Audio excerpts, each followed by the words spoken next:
Hello, sister leaders. I am Dr. Karen Hills Pruden. Of course, I am the founder of the Sister Leaders community, and I am so excited today about today's podcast because we get to talk to none other than Toni Chavis. And so she is going to tell us all about what she does in this space called life.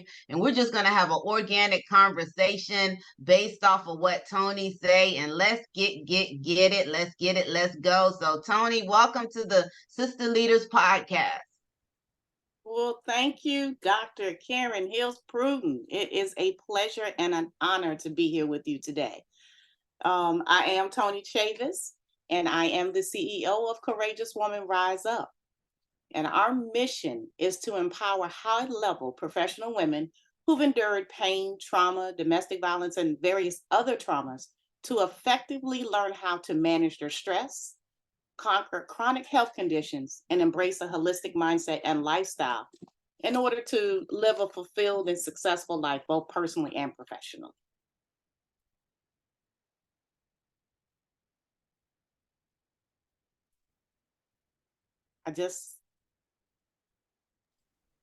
I love that. So you said a lot there.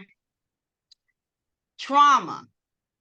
We all have our definition of trauma. Yes, Can ma'am. you define what you mean by trauma, or is there a general definition of trauma? How would you define it? Well, when I talk about trauma, trauma can be defined in a lot of ways. A lot of people think of something that is, most of the time they think trauma, they think something physical. Trauma does not necessarily have to be a physical effect. Trauma can be anything that has happened to you that has deeply impacted you. So that could be from losing a loved one to dealing with a chronic health condition that you have yourself, or dealing with a loved one. Somebody in your family could have cancer or some other serious health condition, and it's affecting their life and those around. Oftentimes, when we talk about what type of things are traumatizing us, it could be work related, it could be personal. There's just so many different things. Something could happen at your child's school, it can be traumatizing for you. So it just depends on what that situation is that is impacting you, that affects your mindset, that over time, when it's, especially if it's long term, it can start to affect you physically. Okay. So does it start in one place first, or not? Does it start in the mind and then physical, or physical then the mind, or either way? Or how do you, for us who are trying to determine whether or not it's not physical, but whether or not we have experienced a traumatic situation? Well, What do we look at? well, first of all, normally, if everything's going along great and good, most people, they have a pretty good countenance. They're happy, they're moving along in life, everything things seem to go well, you got a car, it's running, the house is great, life is good. But then over time, you can start to have these situations in which you're not sleeping well, you're not feeling well, you're starting to be caught up in this mental fog where you're just not thinking clearly. You get up with plans to get certain things accomplished that day, and you really struggle to just focus on what it is you need to do. And over time, and most people don't realize it, when we talk about depression, most people don't realize the signs and symptoms of depression. They have no idea. If they've never been clinically diagnosed or had anybody talk to them about depression, they don't know what that looks like. They don't know what that feels like.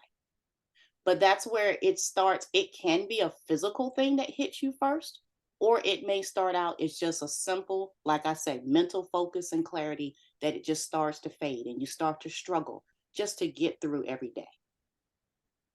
I see, I understand.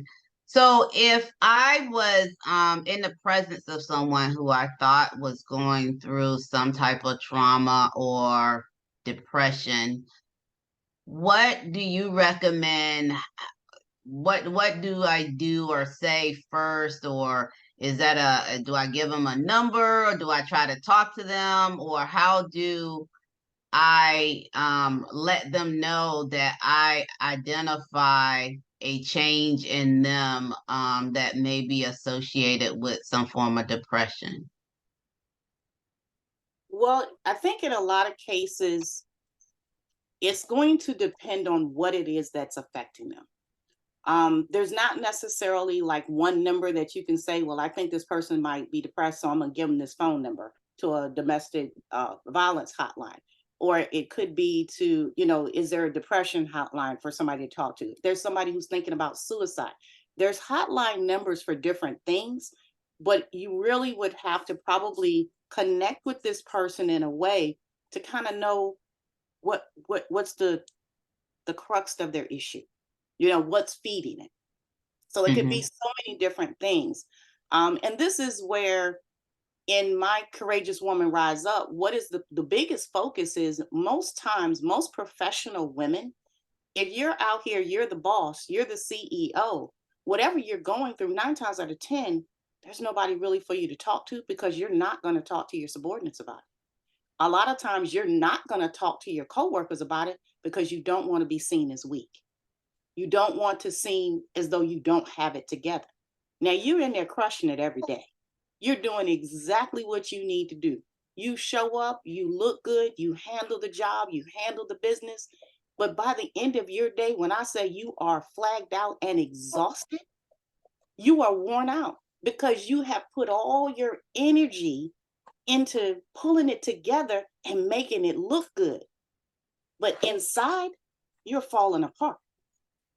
So that's one of those discussions that a lot of times as a coworker or somebody who's working with you, they're never going to be able to get to the details of that. It would have to be somebody you trust. So when you have a friend, as a friend, I'm sure you would know if one of your girlfriends or somebody that you're close to, you would know when something's off. But now it's time to just start with basic conversation. Some days, just walking up to them, saying, hello, how you doing? You might just put your hand on their arm. You put your Is hand it? on their arm and you can probably just feel them release. Like, oh my God. So something you said, I heard you say that one can be still excelling at work and still experiencing um depression or trauma, so still hitting all their goals. Is that what make depression or trauma in the form of depression so have so many different legs, because the world doesn't have to be fully falling apart, and it appears externally that everything is fine, but you almost have to know that person to know that although appearances look as though everything is fine, they're still hitting their goals, they're still excelling in different areas. Mhm. Something is still off. Is that what, because the ambivalence of it all, when you were talking, I was thinking about is what makes it so confusing for us as individuals to even understand that something may be wrong. Is that correct? That's correct. And I say that because I experienced it. And that is what led to my chronic health conditions and my physical breakdown. I was going to work every day. At work, when it came to standing up in front of the room and giving a presentation, I was often in front of many of the commanders on the base. I'm doing my job, I'm giving presentations, I'm making sure everybody's where they're supposed to be, the training is happening. Everything was just moving right along. But when I had that moment that I stepped back and I stepped away, I went in my office, I felt like I was just melting into a puddle on the floor. And then it would be that tap on the door, somebody wanted to talk to me, or it was time for me to move forward and go to my next appointment or whatever. And I would collect myself and pull it together, straighten up, and get up and hit the door, and I'd smile and I'm talking. But inside, I was coming unglued. See, at that point, I had lost a child. Now, some people at work knew that I had lost a child, other people did not. So at work, I was that professional. I was hitting my marks, doing everything I needed to do. Now, some people at work, didn't notice that I was quiet. I wasn't that talkative. I wasn't engaging in conversation that I didn't see as necessary at that point. I did what I needed to do, but I wasn't in that place mentally or physically that I just wanted to chit chat. There's often times when people are in the office and they're just having a little idle chit chat chatter, and they may talk about politics. They might be talking about something that happened down the street last night. Oh my goodness, did you hear about, such and such event? Or are you planning on going to this conference? Or are you going to this play this weekend? You know, and you have a tendency to just kind of recede from all of that. And it's almost like something you see on TV where you see that person that kind of faded away in the background. It's like that's what you're living. It's like you're just floating through life, but you're disconnected. So I can remember I had a supervisor call me in and they said, "Oh, some of your coworkers said that you're not engaged. You don't talk to people, and you take your lunch in your office by yourself and you close your door and you'll turn your lights out." And that was just my way of trying to reset, trying to regroup, and trying to get through the next couple hours of that day. But I was truly struggling.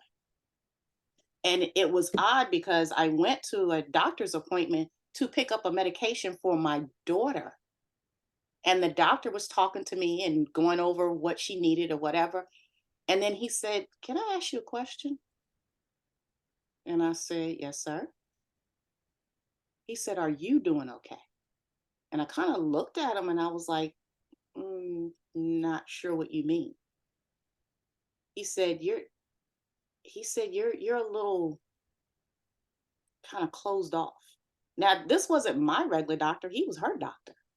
Mhm. But he had seen me as her mother and knew my general character and how I normally came into a room, and he didn't see that.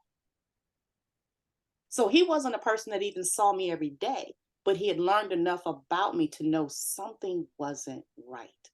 And that's what we often do with people that we're around. We might not see them every day. But if you know a person, they have this bubbly personality. They're normally very engaged. But today, kind of standing back. They're not as engaged. Oftentimes, they're never going to say a word.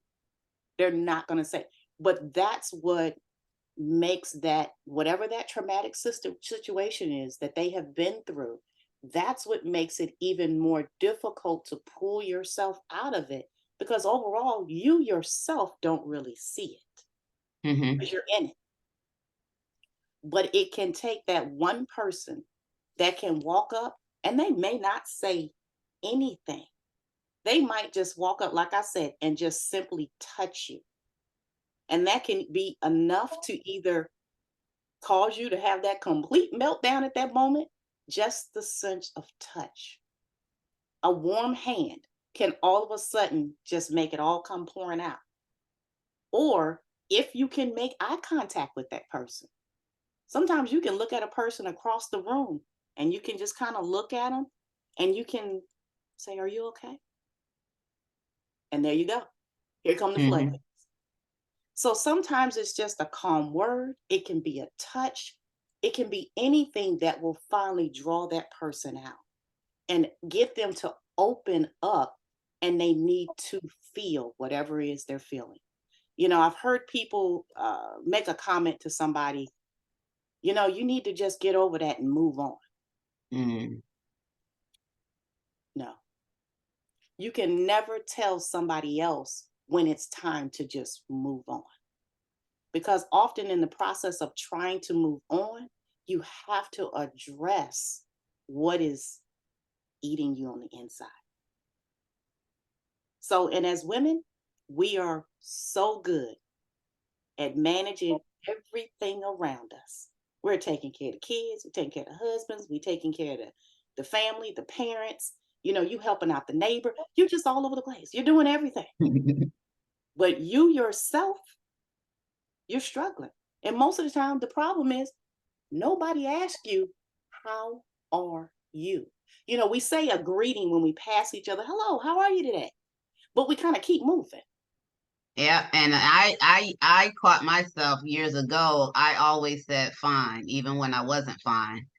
And it took me, somebody mentioned it to me, um, and I think that person followed up and said, "Are you really fine? Because you always say fine, and no one is always fine." But, and I didn't even realize it. It was just habitual that someone would say, "How are you doing?" And this is in the workplace. And of course, you want to show up a certain way in the workplace. And so, someone, if I wasn't fine, my answer would be fine. And externally, I would try to control whatever was going on with me physically so that there was no indication that it didn't match my fine that I said I was verbally. Um, as a leader, I encourage my managers who work under me to get to know their employees beyond the surface relationships so that you will know what their regular behavior is. If you don't get to know your employees, then you won't know what is unusual for Karen or what is unusual for Toni because you really don't know them. But you have to really get to know them, their patterns, their mannerisms, even the language that they use, how often they speak, so that when there is a change, is there, and when I mean like an abrupt change for a consistent amount of time, that you are triggered to say, hey, check in on Toni or check in on Karen, because Karen usually don't sit in her office with the door closed, or Karen usually don't whatever. But if you don't know Karen or Toni, you wouldn't know that that is contrary to how they normally behave. And so I encourage my people, get to know your people. It's a shame and disgrace if you got people who work up under you and you don't know that they have children, that they have significant others, that they like certain type of movies. I know we are very guarded about our business as individuals, but you don't have to get in someone's business just to show an interest in them and what they like, and let them know that you pay attention to them. Because for my employees that I have said, hey, you doing okay? Because you're not your bubbly self. And I do this one-on-one. I walk in the office and do a one-on-one, suggest them, and then they're appreciative of the fact that I even noticed. Absolutely. So they're appreciative of that. So let me ask you this. So you've mentioned that you experienced, so is that your own experiences where this passion came from to assist others who are experiencing trauma? Tell me about your business and your ideal client, and where do they generally come from? How do they hear about you and your wonderful services? Well, most of my ideal clients are professional women who I would say are between that 40, 50 age range, because that's normally the time frame or the age range where we are in that position where not only do you probably have children, you may or may not be married or have a significant other. That's normally the time when your parents are starting to get up there in age. They start to deal with different things, or whether or not it is you have siblings, depending on the age range of siblings in your family. You could have older siblings, and now where that sibling used to take care of you when you were younger, now you need to help them. That's that age range where people start to run into that. And as you talk about the C suite, when you're in management, what age range are most people kind of normally in when they start hitting that level? And Mm-hmm. that's where, you realize, having been in the military and managed so many different people and had troops under me, there's a big difference how a 20 something year old deals with some upsets in their life as opposed to somebody who's up here 40, 50 years old. We deal with it differently. Absolutely. A lot of it comes with maturity, but how we manage things. I mean, the younger people in your office, if they're going through a situation, they've had a falling out at home, they'll come into work and they're just kind of all over the place. You can tell, okay, I don't know what happened at home, but they just came to work in a whole tizzy today. But those older people, they're normally a little more settled. They're normally trying to be a little more private about whatever's going on with them personally. So that's the demographic that I focus on. And that, like I said, because of having been at that point in my life, we all had that point in our life where we were young, carefree. We don't worry about tomorrow. We didn't worry about what my plans were by the time I hit 50 or 60. We weren't thinking about retirement. That wasn't our focus. But now all of those things add into what your day-to-day, your life is all about. At that point, a lot of us, we have homes. Whether you're in a home that you've purchased, or you're living in a rental property or apartment, a condo, whatever, there's different things that come along with being a homeowner. There's different things when you have multiple vehicles. All of those challenges start to change now.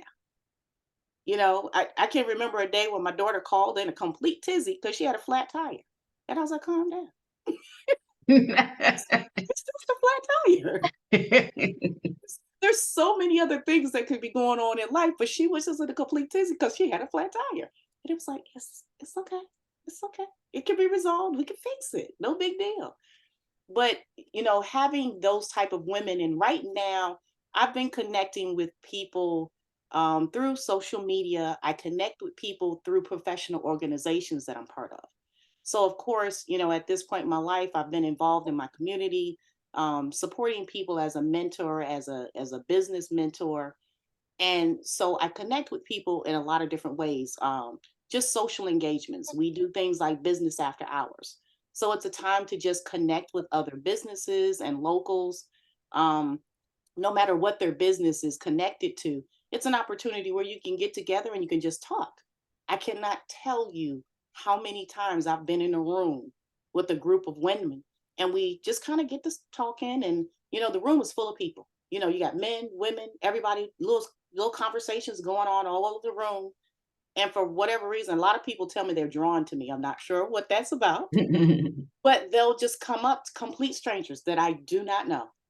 And they'll come up and we get into conversation. And I'm like, how are you today? And I have a habit, and I try not to be offensive in any way, but I'm a toucher. I'll reach out and I'll actually put my hand on somebody's shoulder, or I'll touch their elbow or something like that. And next thing I know, the conversation is just flowing. They're telling me things about their life that you just wouldn't expect to happen in a room full of people. But that's that moment where now me and that person, it's like we have faded away over into the corner, Mhm. and they needed that moment. And so Absolutely. that's where I connect with a lot of people, just in general, being out, whether it's at business engagements or personal engagements. Um, it's even happened to me being in a restaurant, and there was a server on the side, and I could just see some frustration on their face. And a lot of people probably think it was kind of weird. A young lady, her situation at work just kind of had been overwhelming to her, and the next thing you know, being one of my girlfriends, we're behind the bar hugging this girl. you know she had a complete meltdown right there. Hmm. Pressures of her life were getting to her, and it hit that moment. And so you don't know when it's going to happen, where it's going to happen, but I always feel like it has been my purpose and my charge, and it's something that God has given to me, that I have that empathy for people. Now, in my growing and my learning when I was younger, I was taken advantage of a lot because my kindness, people found it as a tool to use me for things. But Hmm. I've learned how to control that and manage that. But I am empathetic to people. And so I often just have a tendency to be able to glean or to feel what they're going through. And I leave it completely on them. I never ask anybody, you look like you're having a really bad day. You want to talk about it? Hmm. I don't approach anybody like that, but there's something that I try to give to people, that I try to give compassion. I try to show that empathy. I try to let that person know that in that moment, somebody cares. Because often that's what takes us out of that moment, is because we're lost, and we feel like we're alone in it, that nobody cares, that nobody's listening. And are your ideal clients men or women or both? They can be both, but they tend to be more women, and that's because most men will not open up.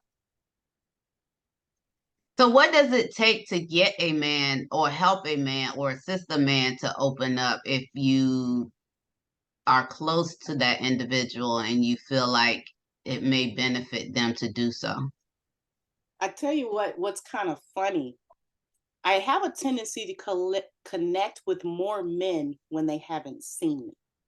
I can make that connection quicker and easier over the phone than I can in person because people are visual. Mm-hmm. And so when they don't see me, but they hear my voice, there's something that comes from my voice. I just had that situation a week ago. I'm on a call completely about business. It had something to do with my business and dealing with social media and, just services from a company. And I'm not sure exactly what it was I said to the gentleman, but as we were kind of wrapping up our call, I said, well, at the end of the day, no matter what's going on, we just have to remind people that it's okay. Things don't always go the way we plan it, but we'll get through it. And I said that. And from that moment, it was like I heard him catch his breath. And I said, I hope everything is going okay for you today. And he finally just said, it's been a little rough. He said, trying to get my parents situated. They've got to that point, got to put them in a nursing home and I've got to get their household. And he just started just pouring it out. Mm-hmm. And then he says, I am so sorry. I am so sorry. I'm supposed to be on here about business. And I said, Mm-hmm. okay. I said, it's okay. I said, every now and then, you got to know it's okay to be human. It's okay to feel. And I said, I truly understand where you are, been there. So I can empathize with the pressure that you're under at this moment. I said, it's okay.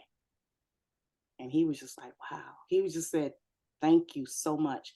And he And said, that probably benefited him just by being able to just say what he was going through. Because sometimes I think the suffering is more intense by us just keeping it bottled up for whatever reason, why we do that. Just to be able to just kind of exhale, that let it come out as to what he was dealing with had to have been a degree of relief for him. absolutely. Absolutely. I mean, he at that moment, he felt like he had the weight of the world on his shoulders, but he was in a management position and he was talking to me to resolve an issue that I had. So his day-to-day job was to resolve issues, to take care of other Mm-hmm. people's problems. Mm-hmm. But he was in the midst of a serious situation himself. So at that point, who was he going to? Exactly. And that is part of, I believe you talked about it in the beginning about professional women or women who are in some type of manager or leadership role. Who do they turn to when they need to talk to someone? Because no, it wouldn't be their subordinates. And nor would it be appropriate to talk to your subordinates. Absolutely. And so it needs to be someone who is outside of those who you lead or who you're responsible for leading that you can talk to. Is there someone that one should have in their life on a regular basis? I'm not going to give that person a title. I'm just going to ask you a question. I believe that we all should have someone that we can talk to unfiltered. Yes. um Yes. and it probably will be helpful for if we have a couple of people like that, but definitely at least one. And talk about what how that person can assist you if you have at least one person that you can talk to in an unfiltered way, particularly if you are one who is viewed as a leader in other areas of your life and you feel like that you don't have a whole lot of people that you can talk to. Hmm. Yes, that is important. Now, some people find that person within their own relationships. So sometimes a husband and wife can have that type of connection that they can talk about anything. So no matter what it is, they can let their guard down. They can be their true, authentic self. Other people may find that person within their spiritual leadership. They may have that individual that they know that anything that they say to them will be held in the utmost confidence and that they can just say it. There's others who you may have a childhood friend who's known you your entire life. It could be a cousin. Sometimes people find that confidence somewhere within their family. Now that can be difficult because when it comes to family, oftentimes they're the ones that do too much talking. Yeah, and they don't forget. They don't forget. Yes. Yes, definitely. So it can be a challenge to find what what what is that show when they used to was it Friends? They always talked about my person. What was that show that was on TV? And they talked to Grey's Anatomy. Oh, I love the hospital show. Yes. Remember they Okay. talked about my person? I don't, but I looked at quite a Meredith, few. what was her name? Meredith Grey and Yes. her buddy. I can't think of her name right now on the show. But they were each other's people. Okay. They're confidant. Your Yeah. person, your confidant. Yes. They could share anything. And we all need that, but that's often difficult for us to find. So sometimes that person it might end up just being a therapist because you don't have somebody who's close to you that you feel that you can trust in that way. But then that might be the time that you actually look for that therapist. And I always tell people too, if you look for a therapist, if you look for a doctor, anybody, you have to find that person that you actually connect with. If you have a Mhm. doctor and they they're completely standoffish and they don't get you, you don't feel like they're listening to you, they don't hear you, then that might not be the doctor for you because you need somebody that becomes a partner in your goals and in your health journey. Absolutely. So if you don't have that person that's within your circles where you live or where you worship or where you work, or because it could be that there's somebody from a sister company. They don't work in your company, but there might be somebody that you know in a similar position in a different company that you've connected with, and the two of you may find common ground. So now you can become each other's confidants where you talk about things that are personal. You probably won't talk about too much professional because if you're competing companies, you probably won't have certain conversations. But to be able Hmm. to just have that person. But oftentimes, when you don't seem to find that person within your circles, in your community, that might be time to bring in a therapist, a professional. And that is a great segue because I am pro therapy. As someone who was raised in the church and was told most of my life, just pray about it. I am so glad that I was exposed to other individuals who believed in therapy. And so I believe in therapy and I also believe in prayer too, but I don't believe in one forsaking the other. I think is a combination that you can't have both. And as an HR professional, I like that most companies do have a third party administrators who will provide services and they do not report back to your employer as employee assistance programs and different things like that. And I love that because it lets me know that employers understand that you can't separate what is going on outside of work once you get to work. And so if your in total being is not healthy, mentally and emotionally, then you can't expect employees to excel. And so those things need to be addressed. And so those employee assistance programs where people can talk to therapists, trained individuals about what is going on without the repercussions of it coming back, influencing them at work, it's confidential. A lot of times it is no cost and low cost because the employer pays for it. Those are really great benefits that I think that a lot of employees don't take advantage of enough. Now, I do understand that given some people's roles, their position in a company, they still will not go even to the EAP because they are just afraid of documentation. Because I have actually talked to a couple of people who were in the military actually, and they didn't want anything associated in their military record for fear that it would stop them from getting a promotion. And so they were seeking guidance outside of the military structure because the fear of having anything in their official military record would impact them for the remainder of their career. That's a fact. That is a fact. I know that for fact, and I've experienced it. But one thing I'd like to offer, a lot of people don't think about it or realize that it's an option. There are a lot of companies out here, and I will not say any particular company name, but there's a lot of physical therapy companies out here who you can connect with them online.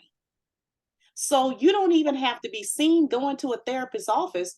You do this connection online, and in many cases, they have plans that are reasonable that people can afford to pay it out of pocket so that it doesn't go through their insurance, it doesn't go back through their employer, but they can connect with a therapist, and oftentimes they can work this out at time frames that are more amenable to you and your schedule. So That's that's awesome. another really good opportunity, because that can be a challenge as well. Somebody feels like they need to go talk to somebody, but 9 to 5, they're work. Yep. So getting to a therapist and finding that time to be able to talk to one can also be a challenge. So there are companies out there that are now doing that therapy, and it's more personal, and you can do it at home. You can go in a room, get on your computer just like this, and they basically connect with you through a Zoom type platform. And it's still all HIPAA protected. It's the same game plan, just as though you were going into a doctor's office. Your conversations are private and personal, and it's between you and that therapist. I hopefully someone who hears this podcast will consider that, because I never thought about just the anonymity that's associated with just doing it online, not even walking into a building, not being concerned about your car being seen in front of a particular building or anything like that. That I'm sure that is somebody's concern, and so we're all on our phones anyway, and so being able to virtually connect with the help that you need is very critical. So I love this conversation. So if you, as we wrap up, Toni, can you share with the Sister Leaders community what you got going on? If you have any programs, events, or anything, books coming out, or anything that you want to promote, how we can stay in contact with you on social media and what those handles are. And so I will let you share that information, because I will post your bio in addition to this podcast, but I want them to hear what you have going on. All right. Well, thank you so much.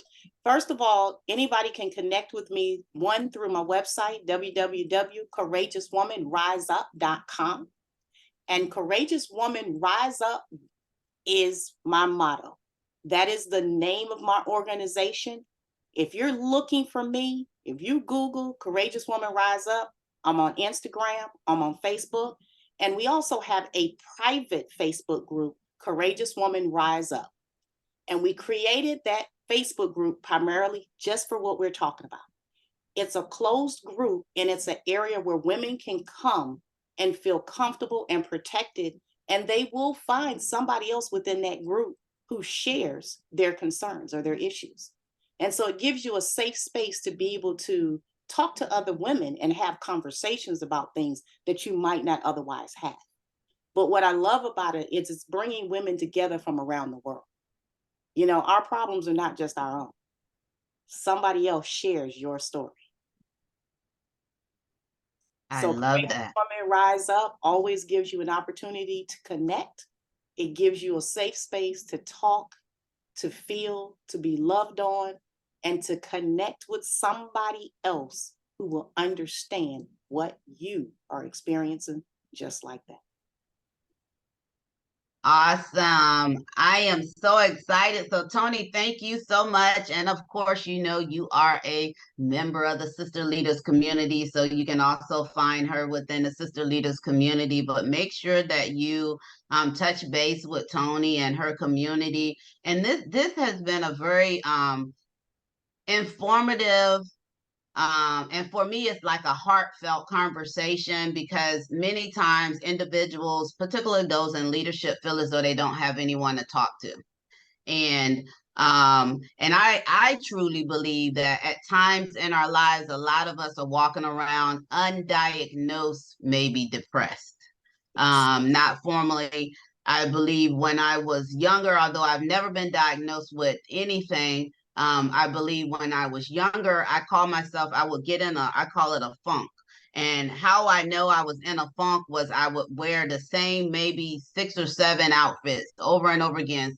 For someone who cares about how she dressed, tons of clothes in the closet. But when I got in that little funk, sometimes I would just wear whatever the 5 or 6 outfits that I was rotating to go to work over and over again. And then I would get myself out of that funk by realizing, hey, what's going on here? This is not you. Something's going on here. And then I would try to address whatever it is because I myself noticed a change in my behavior.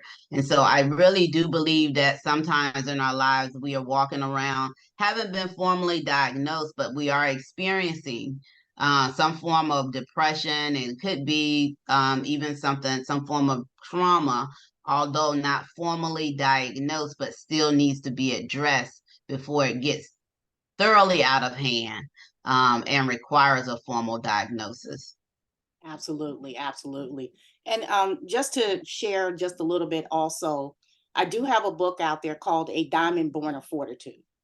That was my tool that when I was going through some of my most difficult moments, I had finally started writing. And that was part of my therapy to just pour my heart out on paper. So I wrote that book, and that was just before COVID kicked off. And so I never actually did a book tour with that book, but a lot of people have given me feedback on that. And they told me that it helped them in so many ways because it let them know that they weren't the only ones going through some of the challenges that they had faced. So Mm. that book is available on Amazon. It's called The Diamond Born of Fortitude. And again, like I said, whether you connect with me through my website, or I would love anybody that would be interested in connecting us within the Facebook group, Courageous Woman Rise Up. My focus is to just connect with women and to let them know that no matter what challenges you're facing, you're not alone. There is somebody who understands what you're going through. Absolutely. And I think that is a perfect way to end this podcast episode. And sister leaders, we will see you next week, next Monday, for the next podcast. And I bid you a good evening. Bye. Bye bye. Thank you.